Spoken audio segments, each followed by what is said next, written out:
भारत की खोज कैसे हुई?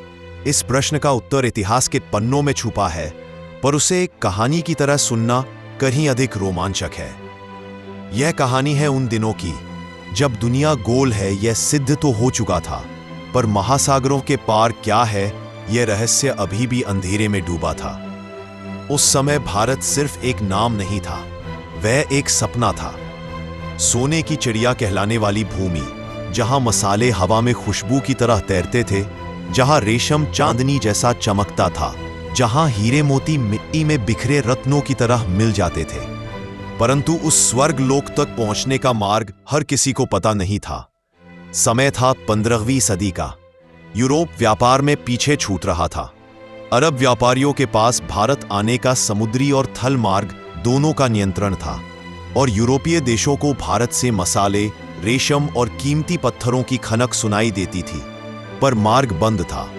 हर राजा, हर व्यापारी एक ही सवाल पूछता था, आखिर भारत पहुंचा कैसे जाए?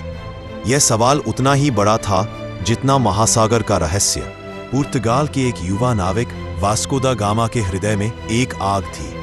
वो दूसरों की तरह सुनकर संतुष्ट नहीं था। वो भारत को अपनी आंखों से देखना चाहता था, उसकी धरती को छूना चाहता था। उसने पुर्तगाल के राजा मैनुएल प्रथम से कहा, मुझे अवसर दीजिए, मैं समुद्र के रास्ते भारत ढूंढ निकालूंगा। चाहे तूफान मार डाले या समुद्र निगल जाए, मैं लौटूंगा सिर्फ सफलता लेकर। यात्रा की तैयारियां एक युद्ध से कम न थीं। विशाल जहाज, लंबी रस्सियां, जलपात्र, सूखी खाने की चीजें और सबसे जरूरी धरती और सितारों को पढ़ने वाले नक्शे। पर वो नक्शा अधूरा था, मानो आधी दुनिया अब भी छुपी हुई हो। 8 जुलाई 1497 को जब सूरज उगते हुए समुद्र की लहरों पर सुनहरी किरणें बिखेर रहा था, वास्को दा गामा ने लिस्बन से अपने जहाजों को रवाना किया। लोग किनारों पर खड़े थे, कोई आंसू बहा रहा था, कोई गर्व से सीना तान रहा था, पर सभी की आंखों में एक ही सवाल तैर रहा था, क्या वो लौटेगा? समुद्र आसान नहीं था। जहाज तूफानों से टकराए, पाल फटे, अनेक नाविक बीमार पड़े। महीनों तक समुद्र ने जैसे मुंह बंद कर लिया। न जमीन दिखती थी, न दिशा का पता। रात को आकाश के सितारे मानो रास्ता बताते, पर दिन में नीला आसमान और नीला समंदर दोनों मिलकर आंखों को धोखा देते। कई नाविकों ने हार मानना चाहा। समंदर हमें रोक सकता है पर हरा नहीं सकता।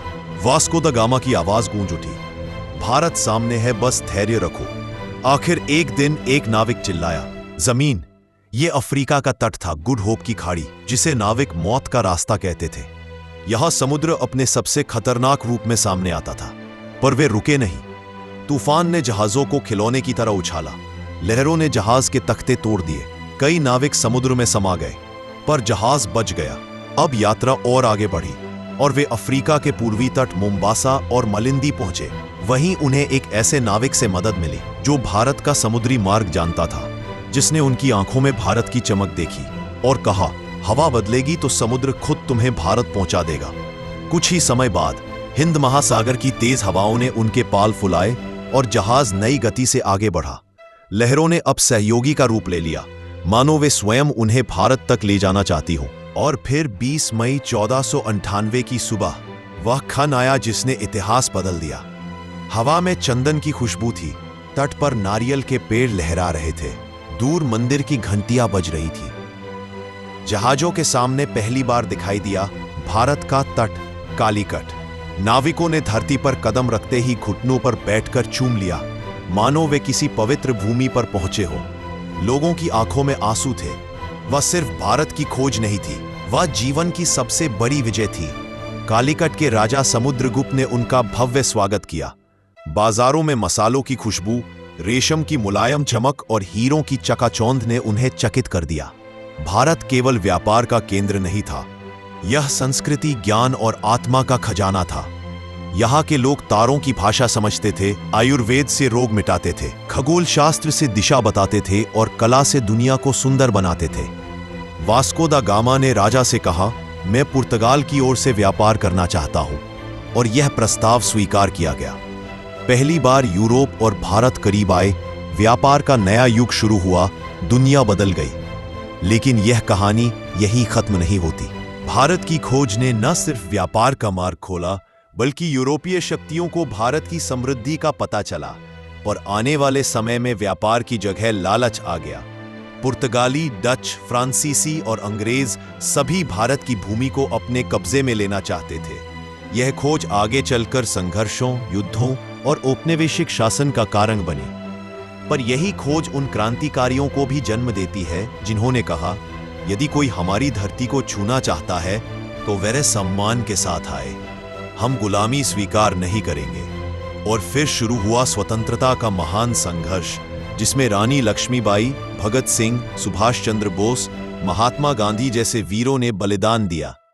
1498 में भारत को समुद्री मार्ग से खोजा जरूर गया था, पर असली भारत दुनिया ने समझा 15 अगस्त 1947 को, जब भारत स्वतंत्र हुआ और पूरी दुनिया ने कहा, यह देश सिर्फ भूमि नहीं, यह आत्मा है, इसे जीतना नहीं, सम्मान देना चाहिए।